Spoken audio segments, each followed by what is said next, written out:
के लिए पाकिस्तान के किरदार और अज़्म का एतराफ़। वज़ीर-ए-आज़म शहबाज शरीफ को गज़ा बोर्ड ऑफ पीस में शमूलियत की दावत। तर्जुमान दफ्तर ख़ारजा के मुताबिक अमरीकी सदर डोनाल्ड ट्रंप की जानिब से वज़ीर-ए-आज़म को दावत मौसूल हुई। पाकिस्तान गज़ा में पायदार अमन के लिए हल के लिए आलमी बरादरी से राब्ते में रहेगा। क़याम अमन के लिए आलमी कोशिशों में भरपूर किरदार अदा करते रहेंगे। मसला फ़लस्तीन का मुस्तकिल हल अक़वाम मुत्तहिदा की करारदादों के मुताबिक होना चाहिए। पाकिस्तान मशरिक़ वस्ता में अमन के लिए सिफारती कोशिशों की हिमायत जारी रखेगा।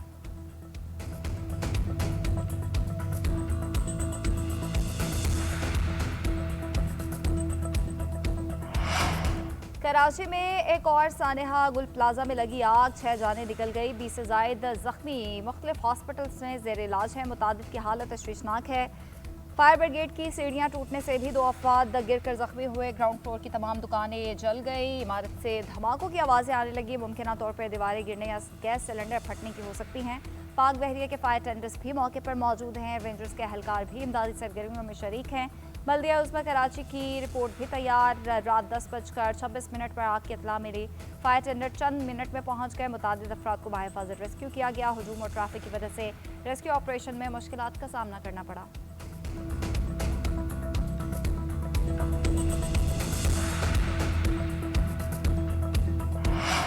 कराची में आतिशदगी से मुतासर गुल प्लाजा मुनहदिम होने लगा।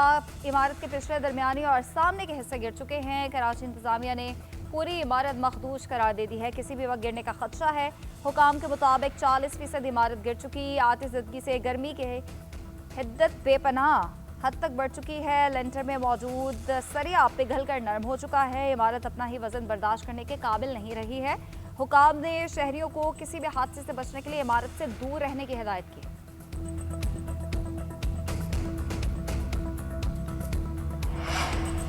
गुल प्लाजा वाक़े में जाबाज काशिफ की नमाज जनाजा अदा कर दी गई। कराची के लाकी गार्डन में नमाज जनाजा अदा कर दी गई। सूबाई वज़ीर सईद गनी, डिप्टी मेयर सलमान अब्दुल्ला, अहले खाना इलाका मकीनों की शिरकत।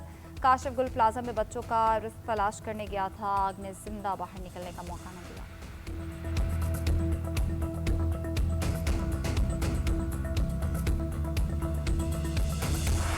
खौफनाक आतिशज़दगी के बाद गुल प्लाजा के अंदर के मनाज़िर सामने आ गए। इब्तदाई लम्हात में पूरी इमारत धुएं से भर गए। लोग एक दूसरे को खबरदार करते रहे। अपनी जान की परवाह ना करके आग लगने और फौरी बाहर निकलने के ऐलानात करते रहे।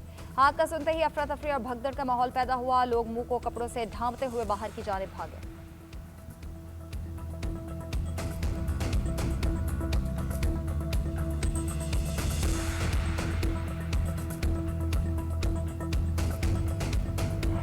रावलपिंडी में कौमी यकजहती और पैगाम पाकिस्तान कॉन्फ्रेंस का इनेकाद। मौलाना अब्दुल कबीर आज़ाद की क़यादत में कॉन्फ्रेंस में जदीद उलमा की शिरकत। मौलाना अब्दुल कबीर का कहना था, पाकिस्तान को इत्तेहाद, वहदत, इस्तेहकाम और कौमी यकजहती की अशद ज़रूरत है।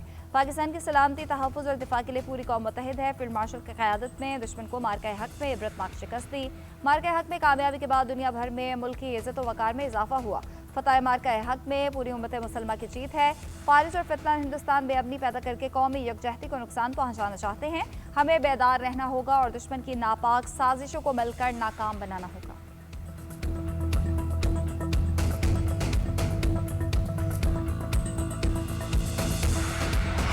पीटीआई का तर्ज अमल शिद्दत पसंद सियासत है। हर बार कहा है कि पीटीआई को पीटीआई पी होना पड़ेगा। शिद्दत पसंदी की वजह से ये अपना ही नुकसान करते हैं। सिंध के वजीर नासिर हुसैन शाह ने कहा कि पीटीआई अपनी हड़ताल की कॉल फौरी वापस ले। पहिया जाम से नुकसान होगा, नकलो हरकत भी मुतासिर होगी। ऐसा करने से मज़ाहमत होगी और फिर पीटीआई का नुकसान होगा। सिंध में दाखिले से किसी को नहीं रोका जाएगा। अखलाकियात का दामन नहीं छोड़ना चाहिए। ख्वाम किसी को गाली पड़ती है तो घूम के उसी को वापस जाती है।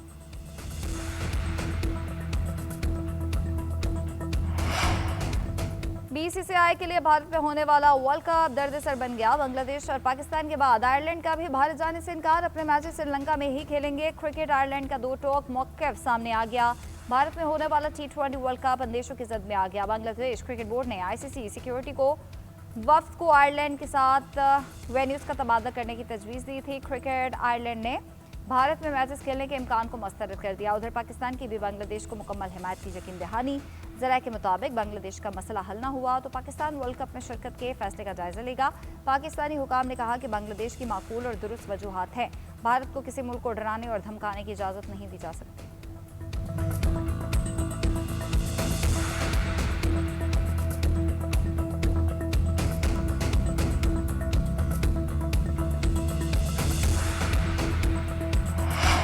और वज़ीर आला पंजाब मरीम नवाज के साहबजादे जुनैद सफदर के वलीमे की तकरीब। जाती उम्रा में तकरीबन 800 मेहमानों की शिरकत। वज़ीर आज़म शहबाज शरीफ, नायब वज़ीर आज़म इसहाक डार की शिरकत, हमजा शहबाज, एयाज सादिक, मलिक अहमद खान और दीगर ने शिरकत की। मेहमानों की पुरतकल्लुफ़ पकवानों से तवाज़ु की जा रही है।